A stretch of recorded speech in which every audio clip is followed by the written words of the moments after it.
Teman-teman sekalian, Anda tahu yang ini di ilmu ini kan Pak Saratri kan mengajar ilmu-ilmu sosial juga ya, Ustaz ya. Kan ada istilah first world country, second world country, dan third world country. Ada di sejak tahun 70-an dunia dibagi tiga. Satu negara dunia satu, kelas satu. Nomor dua negara dunia kedua, terus negara dunia ketiga. Yang satu itu Amerika, Eropa. Yang kedua itu dulu itu masih Jepang, Cina, dan seterusnya. Kita ini negara dunia ketiga paling asor, paling isor dewi. Kita ini dengan bangga, dosen-dosen di Undip dengan bangga, kita sebagai warga dari negara dunia ketiga, lo malah bangga. Ya. Saya ingin katakan sama Anda semua, 10 tahun ke atas, 10 tahun sejak sekarang dan kemudian, Amerika akan menjadi negara dunia kedua. Eropa akan menjadi negara dunia kedua, jadi dia akan turun kelas. Afrika, Amerika Latin akan tetap menjadi negara dunia ketiga. Tapi Pasifik, negara-negara Asia Pasifik dari Indonesia sampai Cina di utara, ada Thailand, ada Myanmar, ada Kamboja, ada Vietnam, ada semuanya, akan menjadi negara dunia pertama. Dia akan menjadi first world country. Pusat perekonomian dunia akan ada di wilayah Asia Pasifik. Indonesia akan menjadi bagian dari supremasi ekonomi dunia dalam waktu tidak lama lagi. Ning dudu wekmu.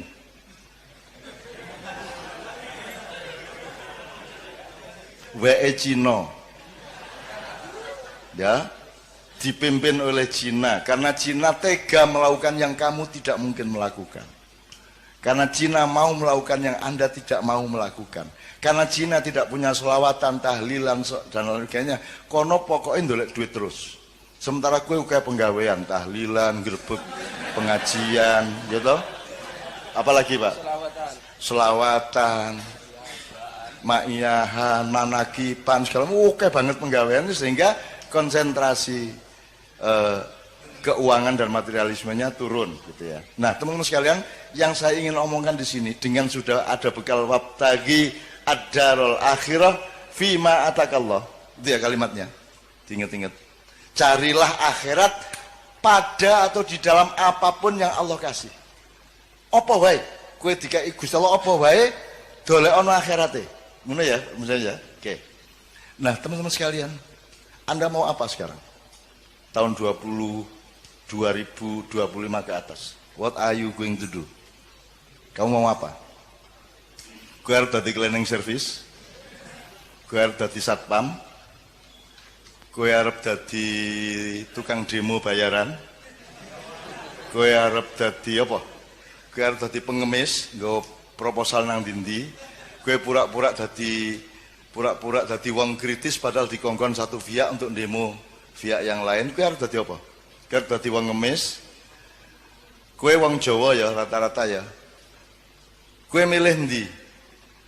Mati kaliren opo mangan tapi barang colongan. Tenan iki. Ngene, gue tahu ngerti to ceritane ana macan digodha kancil. Muangkel banget to kancil kuwi. Muangkel macane. Akhire diuber mlebu alas kae semak-semak ilang. Akhirnya ana kebo. Boh. Ngerti ra ning ndi kancil mang? Ngerti jare kebo ngono. Ning ndi, Bu? Ya tak dudu ning ambung sik bokongku. Akhirnya macan nyium pantatnya. Terus kerbau menunjukkan ini kono mau ning nggon semak-semak kono kae. Wah, macannya lari. Ada bener, lari lagi, hilang lagi. Ketemu babi. Bibi, kowe ndelok kancil ora? Ana kuwi mau mlayu rono. Ning ndi persisnya ning ndi? Ambung sik silitku. Akhirnya si macan ngambung silit babi. Didudui sama babi. Pokoknya ning kono kae ana wit-witan kae ketoke ndelik ning wit kae. Parane karo macan ilang meneh. Akhirnya ketemu siri-siri. Kowe ngerti siri-siri? Ambung sik silitku nek pengen ngerti. Ora ngerti siri-siri ta?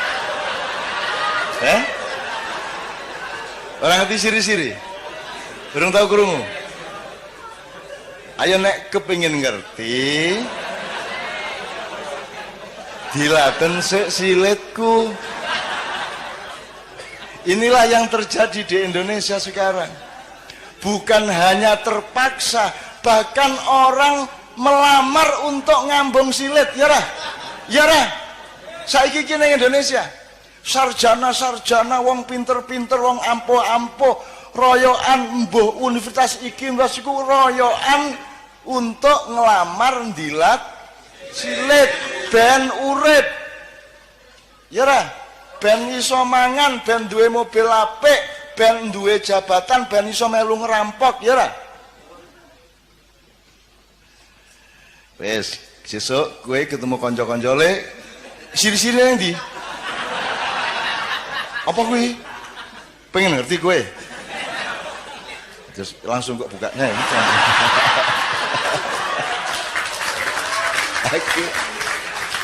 Aku ndek banget ngono-ngono kuwi. Aku duwe kanca Pak Muzamil, orang Malang, Bang, dipecat, dia kepala sekolah dipecat coba oleh kepala dinas. Gara-gara dia memainkan permainan saya. Oke, jadi fatwa saya terakhir, kalau ini boleh disebut fatwa, ya anjuran untuk anak-anakku ya. Anda akan menghadapi dunia yang sangat serius di mana Indonesia akan ikut moncer. Pertanian akan maju tapi bukan milik petani. Petaninya tidak ada yang petani tapi buruh tani. Pemiliknya adalah konglomerat. Semua gedung yang tinggi hanya 1-5% yang bukan milik asing. Semua mesin materialisme, mesin kapitalisme semua milik mereka. Sekarang teman-teman sekalian, Anda mau apa? Mau bunuh mereka? Mau berontak? Kalau sekarang saya mengajak Anda memberontak, harap tahu dua hal. Satu, kalau kita sekarang melakukan perombakan besar-besaran ke Indonesia seperti 1998, ya, sekarang yang terjadi adalah perang horizontal. Rakyat akan bentur sendiri antara kelompok A dengan kelompok B di kalangan umat Islam sendiri, betul enggak? Nah, jadi tidak mungkin saya lakukan itu. Nomor dua, andai kan saya melakukan perombakan atas Indonesia, aku orang ngejak kowe. Kowe wis angel-angel maknyahan tetap melarat kaya ngene, mosok tak jak revolusi. Nek jen aku arep ngono kuwi, aku nek di perintah karo Allah tak tandangane dhewe. 98 aku tandang dhewe. Aku ngunggahke Gus Dur dhewe. Dengan memastikan kemenangan Gus Dur karena dipilih oleh P3 dan Golkar. Dan saya yang menempuh langsung ke Akbar Tanjung maupun ke Hamzahas pada waktu itu. Dan seterusnya. Bahkan saya juga evakuasi Gus Dur begitu dipecat oleh Pak Amin Rais. Pak Amin Rois. Gus Dur nyebutnya Rois. Dan seterusnya dan seterusnya. Artinya saya tidak melihat bahwa saya perlu membawa Anda untuk perjuangan dunia. Ngapa Indonesia tidak diurus nganggo wong akeh kaya ngono? Ngapa cukup aku nang Jakarta, tak suntik gulune, tak untir set wis tadi. Kalau Allah mengizinkan, syukur Allah memerintahkan. Tapi kalau tidak, saya tidak akan lakukan apapun. Yang saya lakukan adalah menyampaikan cahaya Allah kepada anak-anakku yang semakin hari semakin banyak, yang umurnya antara 20 tahun sampai paling banyak, paling tinggi 40 tahun, yang akan menjadi pemimpin mulai 2025 ke atas. Kue engko dadi pemimpin kabeh. Ning pesenku, Anda berdaulat kepada diri Anda sendiri dulu. Anda usah ngurusin kedaulatan di luar dirimu. Wong kamu sendiri belum berdaulat. Berdaulat artinya apa? Kamu berdaulat terhadap imanmu. Kowe kudu ngerti ngopo kok beriman. Kalau kamu beriman berarti ya, kamu harus bisa menjalankan kehidupan yang membuatmu aman di hadapan Allah. Gitu loh, sih. Karena produknya iman adalah aman. Jadi iman diterjemahkan secara akal pikiran, secara ilmu, secara kebudayaan, secara ekonomi, secara profesional, diterjemahkan imannya dengan membuat sesuatu yang membuatmu aman di depan Allah. Itu beriman. Cara berdaulat terhadap iman Anda, berdaulat terhadap ilmu Anda, berdaulat terhadap perilaku budaya Anda, berdaulat terhadap keluarga Anda. Kalau Anda sendiri belum berdaulat atas pikiranmu sendiri, kue isi taklid, isi jare kae, kue Kue orang duwe kedaulatan nang awakmu dhewe, kamu belum bisa menjadi pemimpin bahkan terhadap dirimu sendiri. Maka sekarang anak-anakku sekalian, kamu cari dirimu itu siapa? Tuhan tuh nyuruh kamu jadi apa? Caranya gimana? Lah kamu senengnya apa? Lah kamu bakatmu apa? Gitu loh. Kalau Anda mengandalkan sekolah dan kurikulum, mereka tuh tidak peduli sama bakatmu. Kurikulum itu podo, kabeh diperlakukan sebagai kambing, padahal ono kijang, ono sapi, ono ayo kambing ki wedhus. Padahal ada kambing, ada wedhus, ono kowe ya.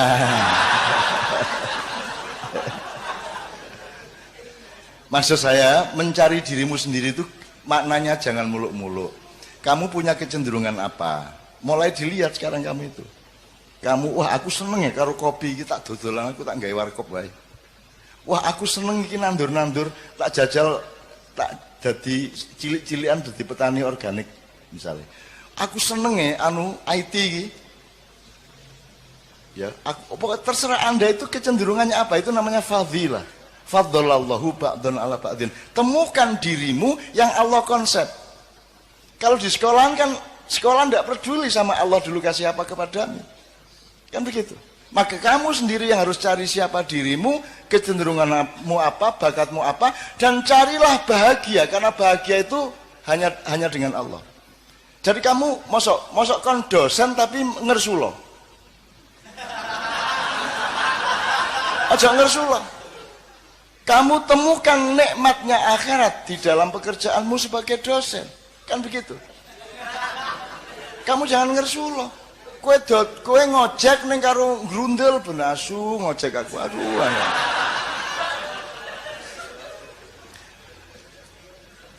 Teman-teman sekalian, kemarin saya diceritai oleh Sabrang, di Jepang itu ada orang yang 40 tahun lebih itu dia kerjaannya melipat-lipat kertas origami itu loh.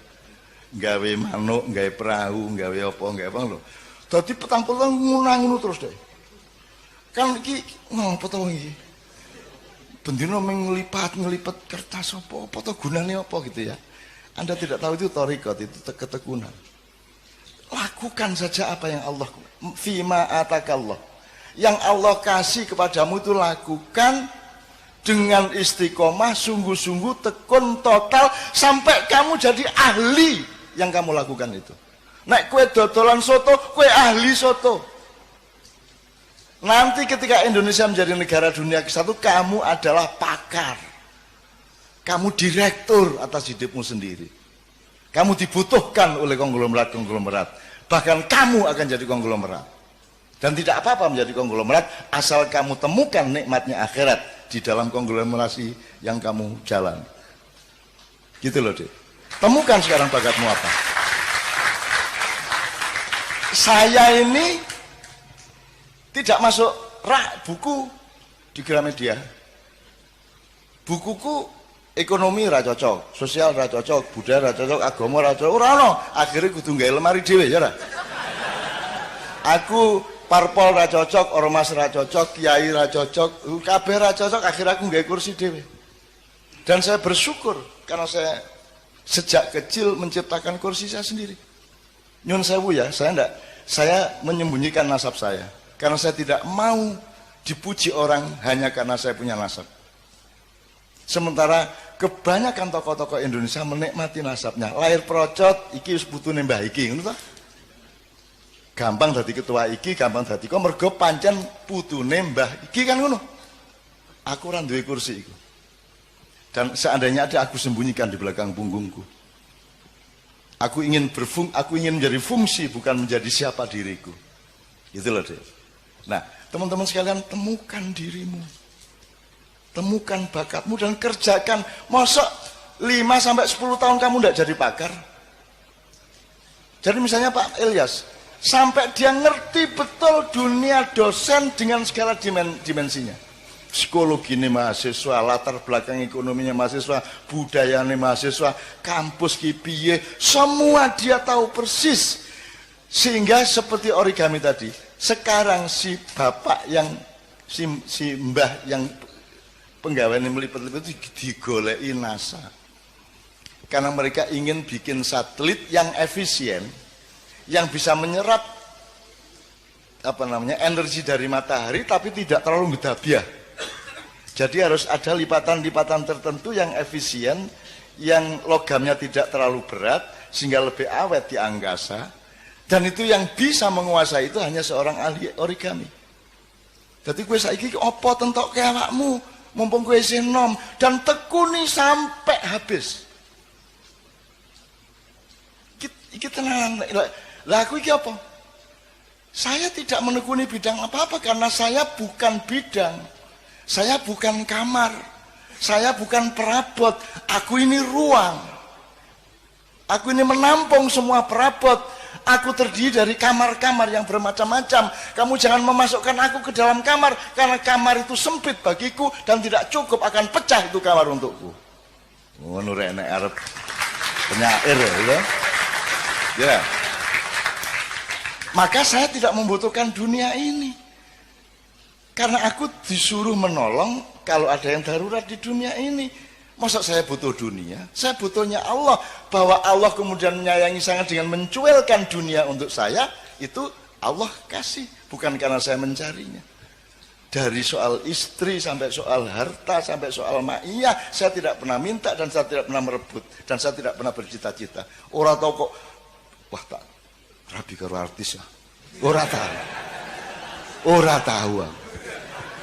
Pokoknya dilalah acara bareng karo Kiai Kanjeng ning Senayan, buka bareng tak lamar sini wae. Atine pengen ngelamar tak lamar. Nesu to. Ki ora tau ketemu lagi pisan ngelamar wae nesu. Nah, menurut gayanya nasib dari Allah. Nek cah wedok nesu ning ati tingkat gune berarti arep dadi. Jadi nek ana cah wedok benci nang kowe, berarti nanti kalau dia mencintaimu dia akan luar biasa cintanya. Semakin dia benci kepadamu, semakin tinggi energi cintanya untukmu. Oh, no. Kecuali yang tidak. Ini yang terakhir jelas ya Mas ya. Mulai besok pagi tekuni kerjaanmu. Tekuni sampai kamu jadi ahli. Kamu jadi pakar, kamu menguasai betul bidangmu. 10 tahun lagi, kamu kata orang Madura gini. Kata orang Madura, loh saya tidak mau ngelamar-ngelamar pekerjaan. Saya tidak mau jadi karyawan, kata orang Madura. Meskipun saya cuma bikin beting itu beting. Saya cuma punya pabrik beting, tapi saya direkturnya. Saya tidak mau jadi pegawai beting, saya direkturnya. Nah orang Madura itu konglomerat Mas. Jadi teman sekalian ya, jadi ahli ya, jadi ahli. Aku kira tahu tanggung loh rek. Ngelakoni apa wae tenanan. Tenanan itu tidak hanya sekarang, tenanan itu diuji oleh waktu selamanya. Kita tidak tahu masa depan sama sekali. Kita tidak tahu akan meninggal umur berapa. Kita tidak tahu Israel akan datang ketika kita berusia berapa. Pokoknya kita lakukan terus. Nek carane wong main remi di Jawa Timur. Pokok iki kartu iki nek tak tokno badi arek iki. Gepeng kaya ilir gak tak tokno kartu iki.